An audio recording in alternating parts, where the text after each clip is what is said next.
Now, the A7 obviously slots between the A6 and the A8 in Audi's line, but it's a very distinctive model, known for its 4 doors, coupe roofline, and huge hatchback.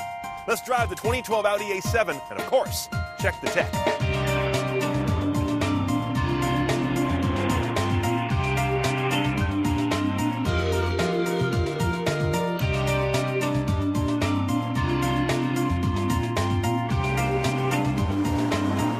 Audi's sleek A7 has been a bona fide hit since it joined the 4-door coupe battle, but that is still a battle in the larger war of car making, still a niche. Bear in mind, none of the cars in this class have the same rear passenger comfort as a sedan sibling, partly thanks to the sloping roofline that tends to require the rear seat location be pushed forward.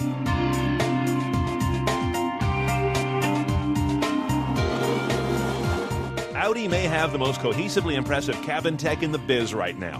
One example is how this car can span the task of navigation across the instrument panel screen on over to the center stack screen, creating what could be the most powerful navigation control center out there. Now, BMW might argue that Audi has to do that since their main screen isn't really wide. But Audi can counter nicely with their cutting-edge use of Google Earth imagery, downloaded on the fly. I find it more useful than the 3D building renderings most of the industry is pursuing. Google is also present in this car in the form of live search, a great way to power navigation. And connectivity is via a dedicated SIM in the dash and its own cellular radio, not relying on smartphone tethering.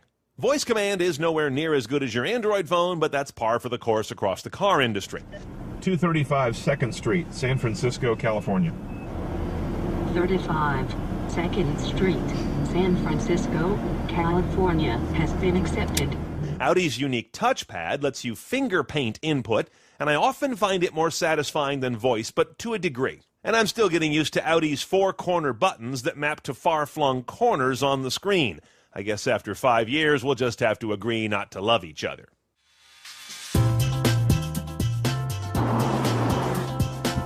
Our A7's 3-liter V6 is supercharged, so force-fed by a belt-driven pump rather than from an exhaust path flowing over an impeller, which would be a turbo. Tomato, tomato, except that the Audi's response feels faster on throttle than most of the turbo cars in its class.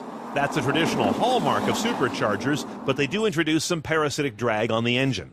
The numbers are 310 horsepower, 325 foot-pounds of torque. 0 to 60 is in 5.4 seconds for this 4,200-pound car, and the MPG isn't bad at 1828, at least that's the stated MPG. All A7s have an 8-speed automatic with paddles and standard quattro all-wheel drive. That's a big deal. Audi chooses to make that standard, while things like navigation, rear cam and sensors, and steerable front headlights are optional. One of the first things you notice about driving this supercharged engine is that it's a supercharger. There is really no perceptible delay in that onrush of power, and it's a big boost when you get it. There's also this all-wheel drive. All 4 paws are gripping. Once you get the feel of that, and Audi's Quattro is the best, you realize this car really knows how to vector itself in around corners. That is part of the logic of its drivetrain. Incredibly smooth motor, almost a little light on throat, at least in the cabin, but that's just an aesthetic thing. There's also a little bit of kind of drumming and thrumming of the chassis. I noticed driving the BMW 640i recently, it seemed to be more of an ingot of metal. I'm getting a little bit of the sound of parts moving in the undercarriage, which is not my favorite sound. But I don't believe that this car is built to be pressed as hard as a BMW of similar caliber. It also tends to do everyday driving a little more refinedly, I think. It's no slouch, but to me it's more of a civilized car than an equivalent BMW.